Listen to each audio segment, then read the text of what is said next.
voyager.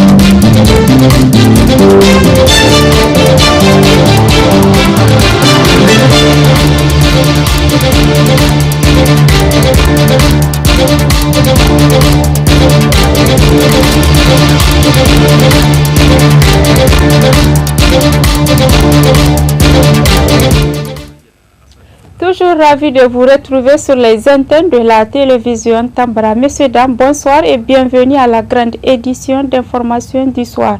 Cela dit, le Centre international de conférence Mahatma Gandhi de Niamey a servi de cadre ce matin à un forum d'investissement Pakistan-Niger. C'était sous le haut patronage de son Excellence M. Bazoum Mohamed. D'autres détails avec Ramatou Oumarou et Abdelraouf Eyebou.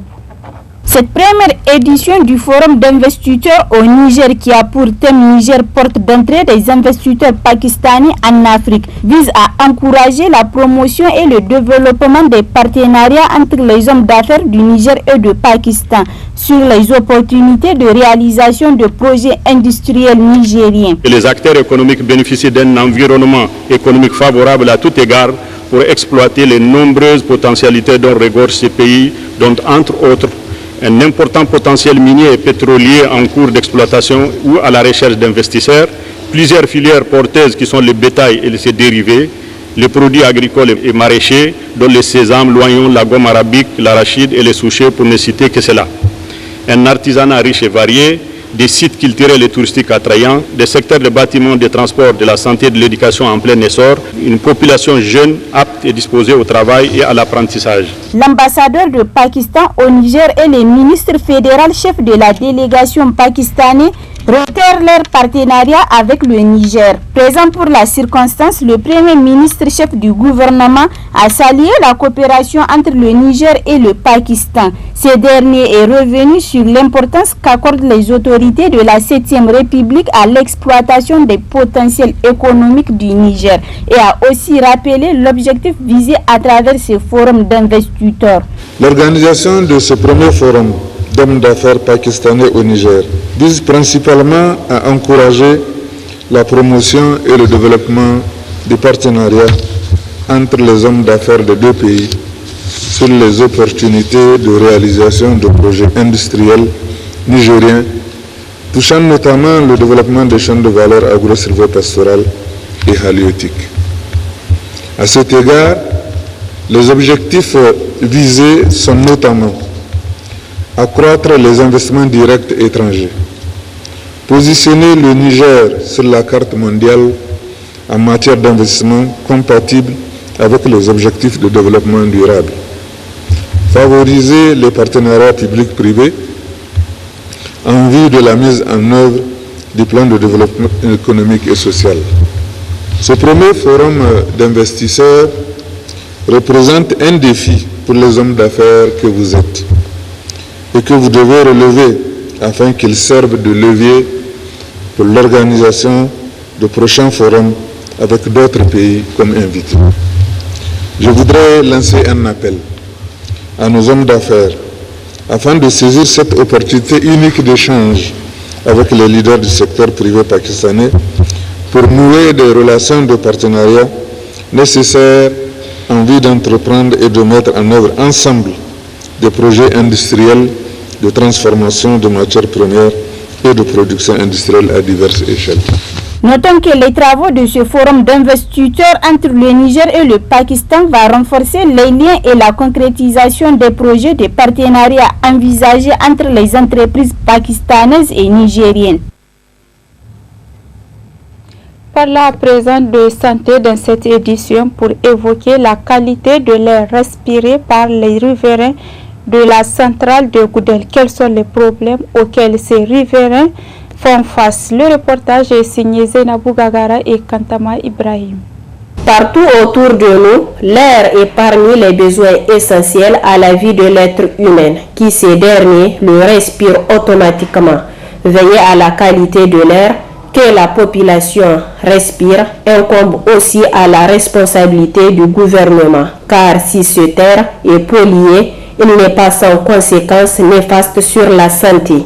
Le président des collectifs des riverains de Centrale de Goudel lance de nouveau leur cri de cœur. Et les nuits, nous aspirons un air qui est totalement empreint de gasoil lourd, de fil lourd, et avec assez souvent une odeur de sang. Vous avez l'impression de dormir à l'intérieur de vos maisons dans une station d'essence. C'est ce qui a amené même certains des riverains à ne plus dormir dans leur maison depuis un certain temps pour aller ailleurs et revenir dans la journée. Les autorités ont pris certaines dispositions parce qu'ils ont envoyé une équipe qui a installé des appareils pour mesurer la qualité de l'air que nous espérons aussi au niveau de cette zone. Je crois que le résultat et le rapport est sorti. Vous avez certainement dû les lire à travers les réseaux sociaux et les résultats sont clairs. C'est que ça ne respecte pas les normes parce que ça va aux environs de 488,73 je pense. En tout cas, de ce que j'ai lu dans le rapport, ou 473 comme ça, alors que la norme même, elle est de 25 microgrammes par mètre carré. Donc, cette air-là, en tout cas, suite même à ce qu'eux, ils ont diligenté comme enquête ou comme étude, c'est clair que l'air que les populations qui sont proches de cette centrale sont en train d'inspirer, vraiment peut gravement nuire à leur santé. Donc, ces mesures que les autorités ont eu à prendre pour leur permettre d'avoir des données, ils ont les données. Ce que nous ne comprenons pas, c'est pourquoi il n'y a pas de réaction depuis. Il faudrait rappeler que tout être humain a droit à la santé, à l'éducation et à l'hygiène. Mais la santé de ces riverains est depuis mise en danger, car tout être doit aspirer de l'oxygène qui, ce dernier, est fourni par de l'air. Et l'air pollué a des conséquences sur la santé. Les couches les plus vulnérables sont les enfants et les personnes âgées. L'État doit prendre toutes les dispositions afin de secourir à la vie de ces gens qui courent un grand danger. Le centre technique Fenifoot de Niamey a servi de cadre hier de l'après-midi à la première édition de la culture internationale de Toubou. Notre reporter Mamadou Issoufou était avec Abdel Nasser Abdou. Nul n'a le droit de supprimer la culture d'un peuple, car un peuple sans culture est un monde sans âme, comme disait un penseur. La journée internationale de la culture Toubou est célébrée le 15 septembre de chaque année dans plusieurs pays africains. Celle-ci est la première édition du genre au Niger, l'occasion pour la communauté Toubou de faire la promotion de leur culture. À l'occasion de cette journée, M. Mohamed El-Hadj Ousmane est revenu sur les origines de la communauté Toubou, retrouvée notamment en Afrique. Au Niger, nous avons décidé de nous rattraper aujourd'hui, 15 septembre, en montrant aux autres communautés sœurs c'est quoi la culture Toubou et c'est quoi l'homme Toubou, c'est quoi son cadre de vie et qu'est-ce qu'il représente. Et vous avez vu avec nous qu'on a présenté tout ce qu'il y a comme culture, tout ce qu'il y a comme tradition, la tente Toubou, l'alimentation Toubou, l'arnachement du tableau du chameau Toubou et les danses Toubou, les différents pas qui se font, l'accoutrement de la femme Toubou, comment la case Toubou est embellie. Bref, on vous a fait montrer en peu de temps c'est quoi l'homme Toubou, c'est quoi l'environnement Toubou. C'est là pour dire un peu à nos communautés sœurs qui sont là, qui nous confondent en réalité. Souvent le Toubou au Kanouri, Toubou n'est qu'au Kanouri, Toubou n'est berbérisé. Donc vous voyez aujourd'hui avec ça, les Nigériens savent mais n'arrivent pas à faire le truc. Donc ça permet de faire.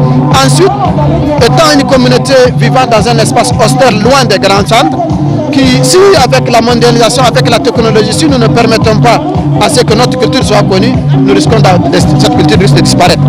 Et de plus en plus, les jeunes s'adonnent à d'autres cultures et notre culture risque de disparaître parce qu'on n'est pas nombreux.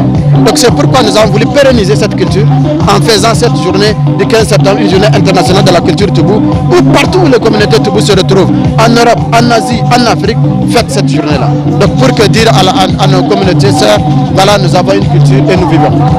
A noter que cette journée qui a été riche en couleurs et décorations a eu plusieurs diverses expositions et des démonstrations de la danse traditionnelle Toubou.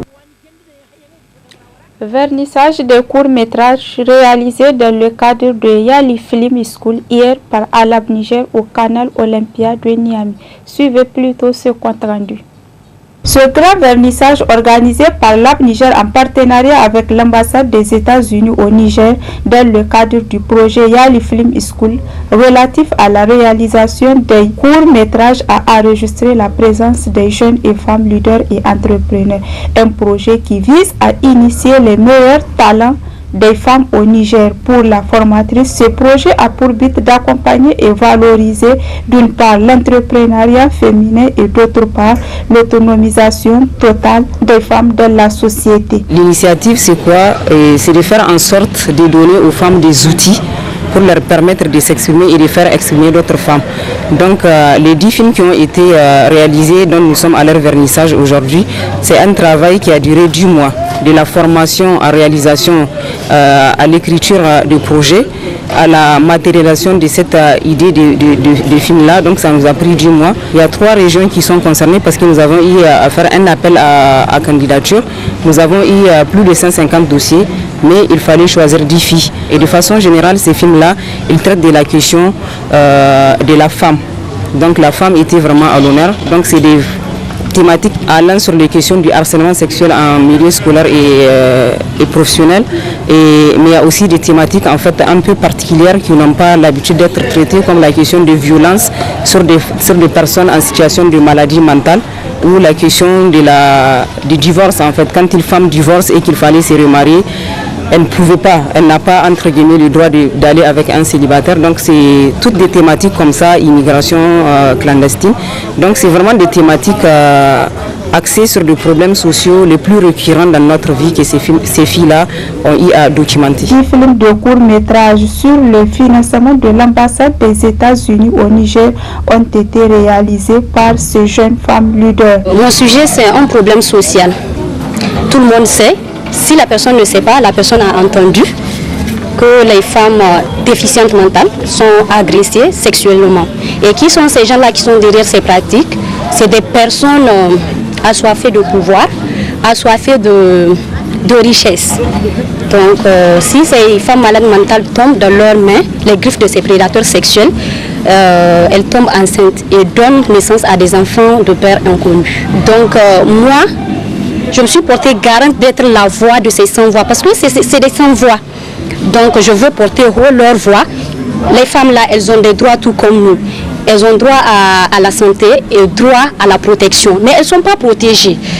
Donc tant que j'ai la caméra, tant que j'ai le micro, j'espère amener la voix de ces sans-voix-là. Pour sa part, le responsable de l'AB Accountability, Adam Umoru, celui-ci se réjouit de la mobilisation et la détermination de ces jeunes réalisatrices dans ce projet aussi ambitieux. On est très satisfait, moi je peux dire en tant qu'Accountability là, parce qu'on sait que celle qui accompagnait les films, elle est bien connue, elle est réalisatrice de films, elle est bien connue dans le monde du cinéma et aussi le Centre national de la cinématographie du Niger, qui ont démontré en réalité qu'on n'a pas besoin de faire des longs métrages pour pouvoir surtout passer des messages, et je pense que ça a été à la hauteur de nos attentes. Nous ne faisons que les féliciter. Ces films de court métrage porteurs de messages permettraient sans nul doute au grand public de prendre conscience de leur rôle, notamment sur les questions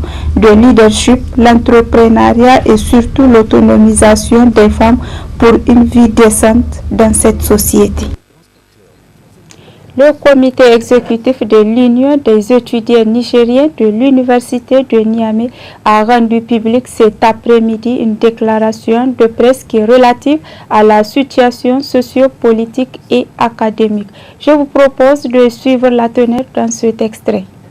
La reprise des activités académiques à l'Université Abdou Moumouni de Niamey intervient dans un contexte marqué par l'exacerbation des difficultés qui se constatent sur tous les plans. Sur le plan infrastructurel, les capacités d'accueil des différentes infrastructures, notamment les amphithéâtres, salles de cours et TD, laboratoires, sont largement dépassées et manquent d'équipement. Du point de vue subvention, depuis l'avènement de l'histoire de compte unique au trésor, l'université vit dans un tâtonnement de gestion, une agonie administrative et donc un dysfonctionnement absolu. L'insuffisance du personnel enseignant et administratif à l'université. En effet, il faut que quelqu'un trépasse pour qu'un autre passe. Si la mort et la retraite n'avaient jamais existé à l'université, le mot recrutement serait effacé du dictionnaire et l'acte de recruter ne resterait qu'un idéal. Le manque de rigueur de certaines administrations décanales, dont la résultante est l'anarchie dans les facultés, comme le cas le plus flagrant est celui de la FSJP, où le constat est triste et amer, avec des années académiques sans débit ni fin, des chevauchements d'années et de semestres, qui font qu'on se retrouve honteusement avec 3 promotions toujours en L1, c'est-à-dire L1 18-19, L1 19-20, L1 20-21 et bientôt L1 21-22.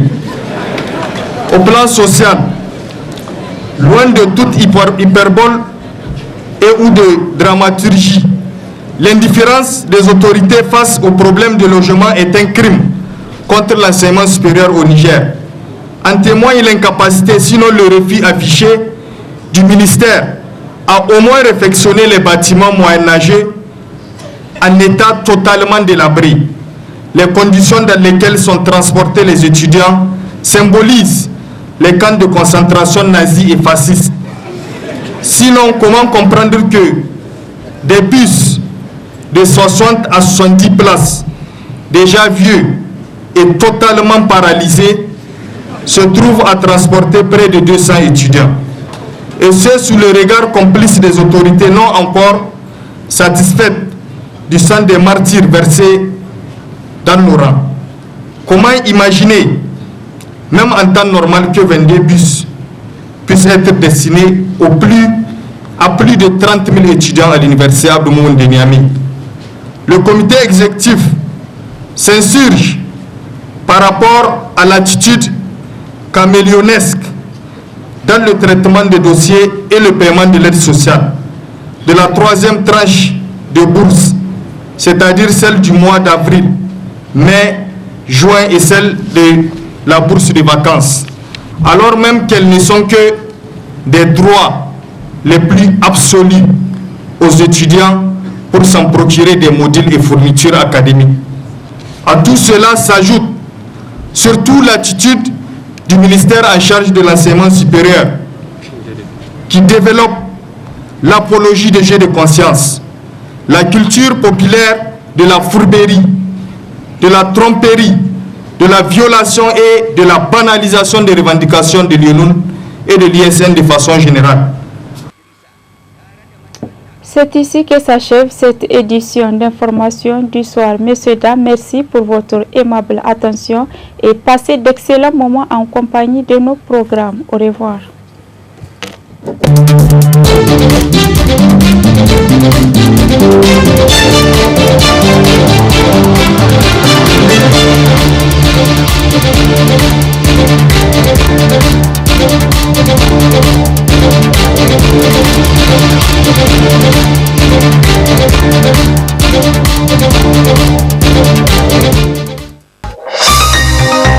Ce journal vous a été présenté par STM Transport Voyageurs.